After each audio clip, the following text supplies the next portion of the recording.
Everyone, welcome back to the Samajik Guru channel. आज हम करने जा रहे हैं क्लास 9th के हिंदी का सैंपल पेपर नंबर 3, जो कि हेल्प करने वाला है आपके फाइनल एग्जाम्स में। तो वीडियो को स्टार्ट करते हैं, बट उससे पहले अगर चैनल पे नए आए हैं तो चैनल को फटाफट से सब्सक्राइब कर लो, क्योंकि यहाँ पर इस तरीके का हेल्पफुल कंटेंट अपलोड होता रहता है।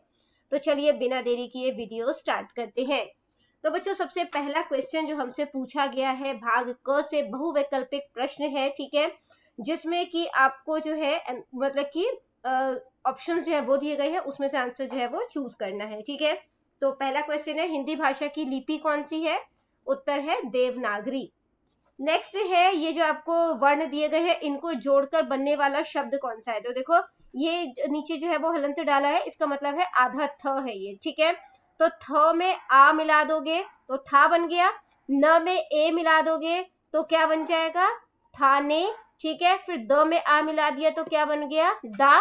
र में अ मिला दिया तो बन गया र, ठीक है। तो क्या बन गया? थानेदार। अगला है, अति कोमल शब्द में उपसर्ग बताएं, ठीक है। तो कोमल तो मूल शब्द हो गया, इसके आगे क्या लगा है? अति, तो अति जो है वो क्या है? उपसर्ग। नेक्स्ट है, मयूर शब्द का तद्भव रूप क्या होगा? तो मयूर का तद्भव रूप होता है मोर। पेड़ किसको श्रेय देना चाहता है? पैरों तले मिट्टी को। कबीर के अनुसार सच्चा साधु किस बात का भूखा होता है? भावों का। एवरेस्ट पर पहुंचकर बचेंद्री पाल ने घुटनों के बल बैठकर क्या किया था? छोटी सी पूजा अर्चना की। चिड़िया ने लेखक को कौन सा रत्न दिया था? तो यहाँ पे क्या आएगा? उषा सुंदरी का। नेक्स्ट है, पद्यांश पढ़कर उत्तर दे, ठीक है। कायरता, ठीक है। तो ये पद्यांश जो है वो आपको दिया गया है। वैशाखी का मेला कहाँ आयोजित हुआ? श्री आनंदपुर साहिब। कविता में दशम नानक किसे कहा गया है? उत्तर है गुरु गोविंद सिंह जी को। खालसा शब्द का क्या अर्थ है? तो खालसा का अर्थ है सच्चा। निम्न पद्यांश किस कविता से लिया गया है? तो ये लिया गया है 5 मरजीवे से, ठीक है। तो यहाँ पे जो है वो लिख देते हैं 5, और ये है मरजीवे, ठीक है, मरजीवे। नेक्स्ट है, मुहावरों से संबंधित प्रश्न के उत्तर देने हैं आपने। अंधे की लकड़ी मुहावरे का क्या अर्थ है? तो इसका मतलब होता है एकमात्र सहारा।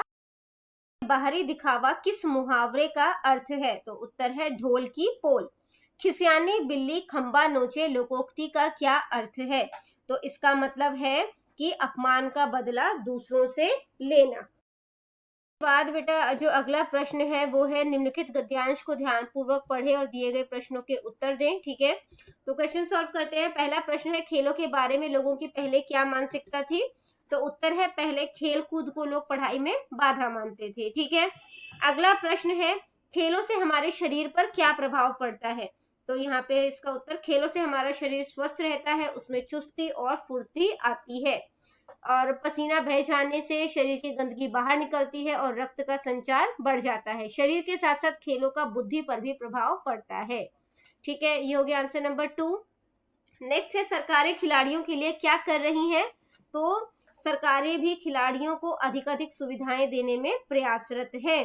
नेक्स्ट है, बाधा और नेतृत्व शब्दों का अर्थ लिखे। तो बाधा का मतलब क्या होता है? रुकावट, रुकावट। और नेतृत्व का मतलब होता है मार्गदर्शन करना, ठीक है, मार्गदर्शन करना। अगला प्रश्न है, उपयुक्त गद्यांश का शीर्षक दे। तो खेलों के महत्व के बारे में बताया गया है यहाँ पर, तो हम लिख सकते हैं खेलों का महत्व, ठीक है। प्रश्न है बेटा, निम्नलिखित प्रश्नों के उत्तर दे। व्याकरण के मुख्यतः 2 अंग होते हैं, तो ये गलत है।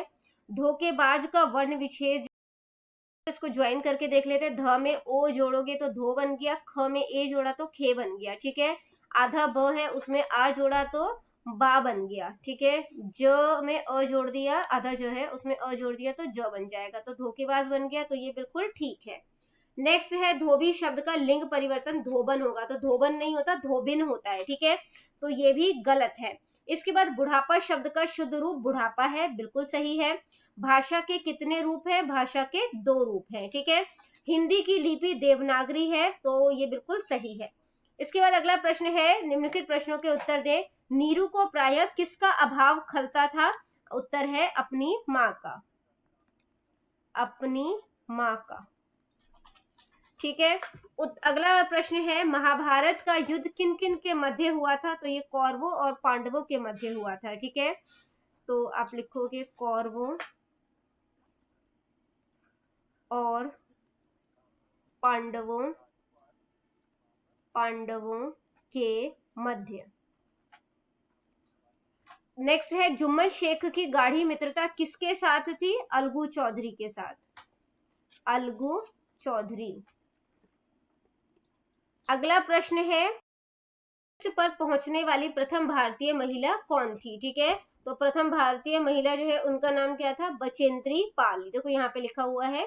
ठीक है, तो उत्तर लिख लेते हैं, बचेंद्री पाल। नेक्स्ट है, भाग ख, किसी 4 प्रश्नों के उत्तर देने हैं। बूढ़ी खाला ने पंचों से क्या विनती की? नीरू को उसके पिता ने हाथों का क्या महत्व समझाया? पाजेब कहाँ और कैसे मिली? लेखक के अनुसार नींद तथा भोजन का वास्तविक आनंद किन्हें मिलता है? क्वेश्चन है, बचेंद्री पाल ने अपनी शिक्षा कैसे प्राप्त की? ठीक है, प्रश्न 3, किन्हीं 3 प्रश्नों के उत्तर देने हैं। उपभोक्ता को सामान खरीदते समय किन किन बातों का ध्यान रखना चाहिए? जल, वायु और ध्वनि प्रदूषण हमारे लिए बहुत ही घातक है, स्पष्ट कीजिए। साहसी व्यक्ति के कोई 5 गुण लिखिए। आपको शहीद मदन ढींगरा के जीवन के से क्या प्रेरणा मिलती है? अगला प्रश्न है, नशा मुक्ति के क्या क्या उपाय किए जाते हैं? इसके बाद बेटा किसी जो पंजाबी वाक्य है उनमें किन्हीं 5 वाक्यों का आपने हिंदी में अनुवाद करना है। पहला वाक्य है, हर रोज सुबह दांत साफ करने चाहिए। दूसरा वाक्य है, हमें किसी का दिल नहीं दुखाना चाहिए। तीसरा है, मेहनत से जी चुराना विद्यार्थियों का काम नहीं है। चौथा है, महात्मा गांधी को राष्ट्रपिता कहा जाता है। ठीक है, 5वां वाक्य है, नफरत पर प्रेम के साथ जीत प्राप्त करो। और छठा है, संतोष का फल मीठा होता है। ठीक है, इसके बाद किन्हीं 3 मुहावरों का अर्थ बताते हुए आपने वाक्यों में प्रयोग करना है। ठीक है, तो सबसे पहला जो हमें यहाँ पर मुहावरा दिया गया है वो है नाक कटना। ठीक है, तो नाक कटने का मतलब होता है बदनामी होना या अपमानित होना। ठीक है, तो आप क्या वाक्य बना सकते हो इसके लिए? इतनी सरल प्रतियोगिता में हारकर रमेश ने अपने विद्यालय की नाक कटवा दी। ठीक है, दोबारा रिपीट करती हूँ, इतनी सरल प्रतियोगिता में हारकर रमेश ने अपने विद्यालय की नाक कटवा दी। या फिर आप दूसरा लिख सकते हो, उसकी गलतियों के कारण पूरे परिवार की नाक कट गई। ठीक है, नेक्स्ट है 9-2-11 होना, इसका मतलब होता है भाग जाना। पुलिस के आते ही चोर 9-2-11 हो गया। ठीक है, सेंटेंस रिपीट करती हूँ, पुलिस के आते ही चोर 9-2-11 हो गया। आकाश पताल का अंतर, इसका मतलब होता है बहुत बड़ा अंतर होना। ठीक है, तो सेंटेंस क्या बना सकते हो? उनकी कथनी और करनी में तो आकाश पताल का अंतर है। ठीक है, मतलब वो जो कहता है और जो करता है उसमें बहुत ज्यादा डिफरेंस है।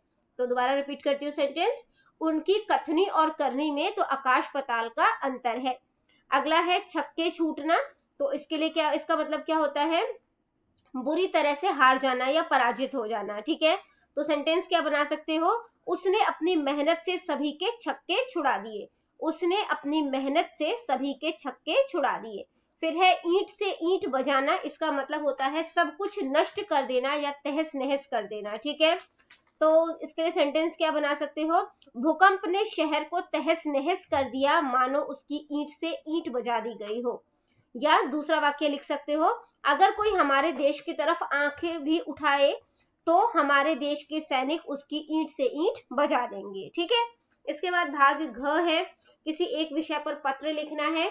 अपने जन्मदिन पर भेजे गए उपहार के लिए ताया जी को धन्यवाद पत्र लिखें, या फिर बड़ी बहन की ओर से छोटे भाई को पढ़ाई में ध्यान देने व कुसंगति से बचने के लिए पत्र लिखना है। ठीक है, इसके बाद है बेटा किसी एक विषय पर अनुच्छेद लिखें, या तो मधुरवाणी, या जल के प्रयोग में व्यवहारिकता, या नए स्कूल में मेरा पहला दिन। तो बच्चों ये वीडियो हो जाती है हमारी यहीं पे खत्म। मिलते हैं अगले वीडियो पे, तब तक के लिए all the best for your exams and bye bye.